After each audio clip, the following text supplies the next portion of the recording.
Ini. Every time sabihin ko sa inyo, makita po na ang treasure. Ang sulod na dito so. Ang Japanese ang kauban dito. Basta na ka. Ang sulod na ta dito. Ini, I will tell you. Ang ganda ang sulod nito. Ang mga langgam sa sulod. Pasok tayo.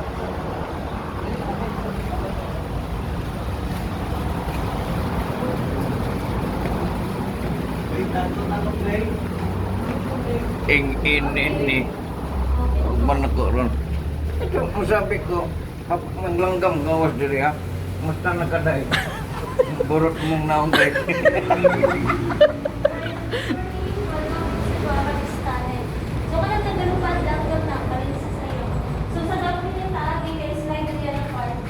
Diyan sa tanan. Si Mama gunit ko. Gunit ko. Diyan sa tanan.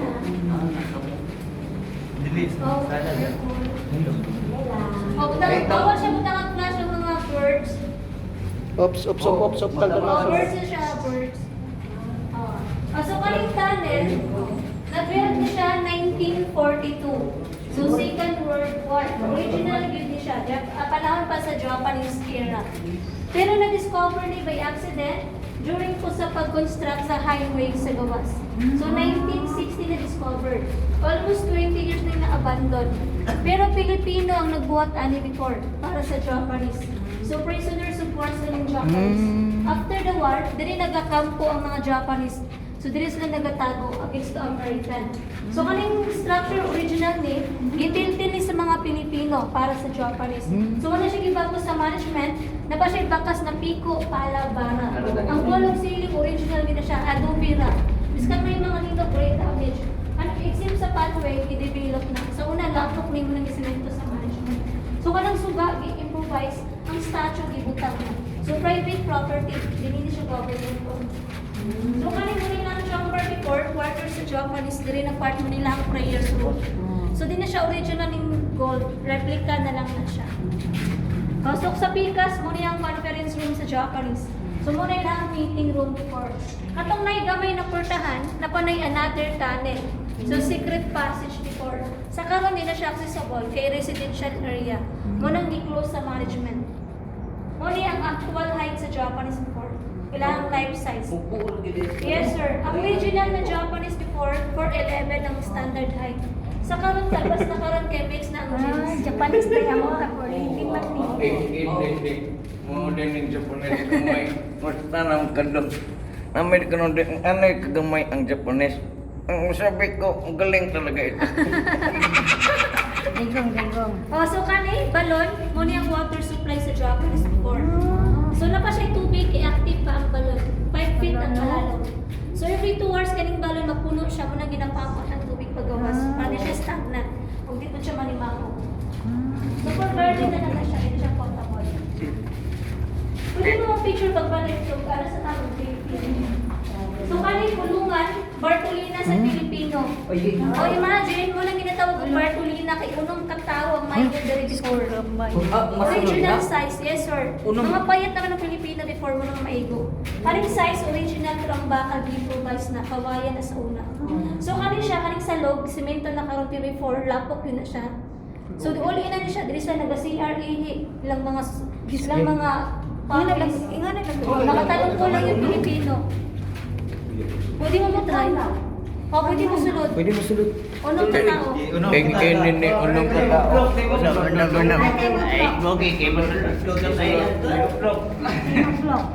Ini, maunang mga kriminal na nadakpan na mo. Among tagway o. Mga tulibagbag kidnaw. Ipang kulong sirat kaya murag mga manok ng tawanan Salong ka mo. Ano mo, ning nangawad rin kong baktin, batanan eh.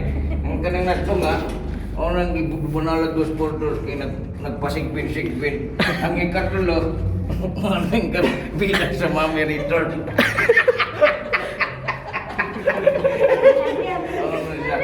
Kalau na make-up, mura nag-ibuldos na. So, dili ang part careful ha. So, muna may hard hat, muna yung purpose, lower portion, pwede mga Logi ang mo. Logi ang mo. Logi ka kay Morgan Kirungas. Wala ba yan? Yang boy. So. Pag-wear lang ng Japanese sa una. Morning. So diyan ang part, na nagatulong tubig, sugikan na siya sa stalactite, Ah. So usually daga na siya sa cave, muna nag-form of rock formation.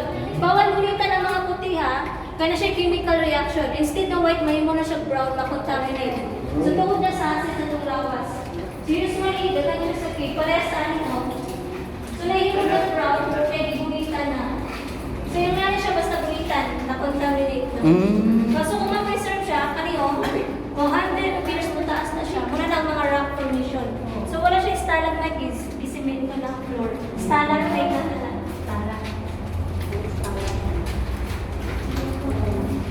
So ano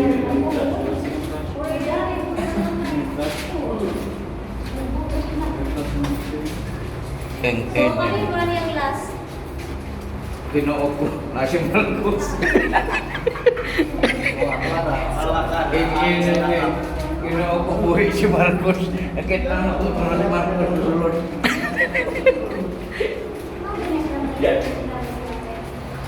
Ano iba din yan? Ay, kanad ko sa lantan.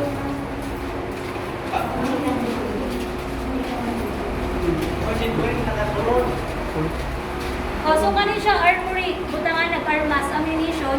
So nagpa siya yung mga original na bala sa baba, 50 caliber na bala. So manang bag ko kay 50 caliber na ako. Yan lang. Pero kan imposible. Sila ni imposible. Ano ka naman sa baba, original na siya, 45 caliber. German lager. So kanang purtahan naman na siya underground sa una, basement na. Utangan ng mga bomb, so karon na siya gihilagtan niya basta bumba si na ay bumba. Napag na siya bumba, ma'am. Kani mo na niyang last office ni sa general. So sa likod sa general, napanay tulong ka tunnel. Continuation to 7 km. So kanang tulong ka tunnel, magawas na sa mental, kalinan, maabi ko. So karon din na siya accessible, kaya di ko ng part minta lang, delikado. Wala yung oxygen, aside na, delikado, di na siya approve sa government. Muna yung tao na siya araw. Makapansin mo, nipis naghangin, muna nga na-electric pa. May wala na siya oxygen. Pwede na doon yun.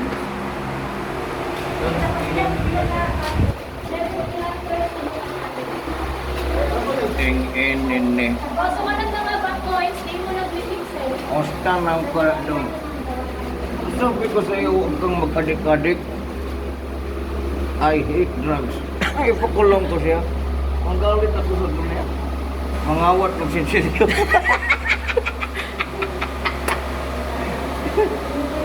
Hingit kayo sa taas. Makapansin mo, yung tao na naman siya. Dali na siya mag-bar down. Ini.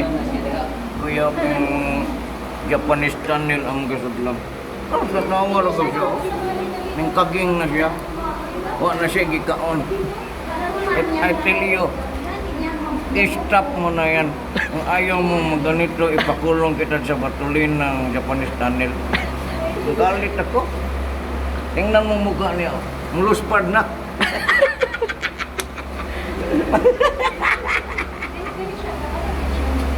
Oh, straight na siya. Yung homework.